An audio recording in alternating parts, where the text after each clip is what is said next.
एक छोटा पप्पी और उसकी बहन एक कमरे में सो रहे होते हैं। तभी अचानक उनके कमरे में आग लग जाती है। समय रहते उनकी आंख खुल जाती है और वे घर से बाहर भाग जाते हैं। ये सब देखकर उनके पड़ोसी दो बड़े कुत्ते हंस रहे होते हैं, क्योंकि ये आग उन्होंने ही उन्हें परेशान करने के लिए लगाई थी। घर जल जाने के कारण वे दोनों रोने लगते हैं, क्योंकि वे अनाथ होते हैं। फिर वे दोनों सोचते हैं कि काश हमारा भी एक अच्छा सा घर होता। अगली सुबह दोनों घर बनाने में लग जाते हैं और एक छोटा सा सुंदर घर बना देते हैं। फिर उसमें बैठकर भोजन करते हैं। तभी अचानक तेज हवा चलने के कारण पेड़ पर लगा घोंसला उनके घर के सामने गिर जाता है। वे दोनों बाहर जाकर देखते हैं तो घोंसले में एक अंडा पड़ा था।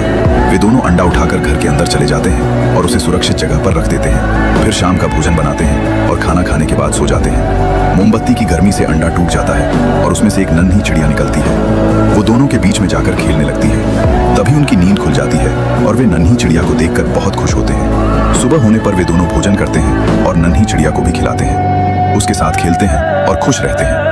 नन्ही चिड़िया भी उनके साथ बहुत खुश रहती है। फिर वे दोनों उसे बाहर पानी पीने के लिए छोड़ देते हैं और शाम को भोजन की तलाश में निकल जाते हैं। जब वे भोजन लेकर वापस आते हैं तो देखते हैं कि एक लोमड़ी चिड़िया को खाने के लिए पकड़ने की कोशिश कर रही है। वे दौड़कर आते हैं और लोमड़ी को मारकर भगा देते हैं। नन्ही चिड़िया को गोद में उठाकर प्यार करने लगते हैं। तभी वे आसमान में देखते हैं कि चिड़ियों का एक बड़ा झुंड जा रहा है, जिसमें नन्ही चिड़िया की माँ भी थी। वे दोनों नन्ही चिड़िया को आजाद कर देते हैं। नन्ही चिड़िया अपनी माँ के साथ उड़ जाती है। वे दोनों उसे टाटा करके घर के अंदर चले जाते हैं।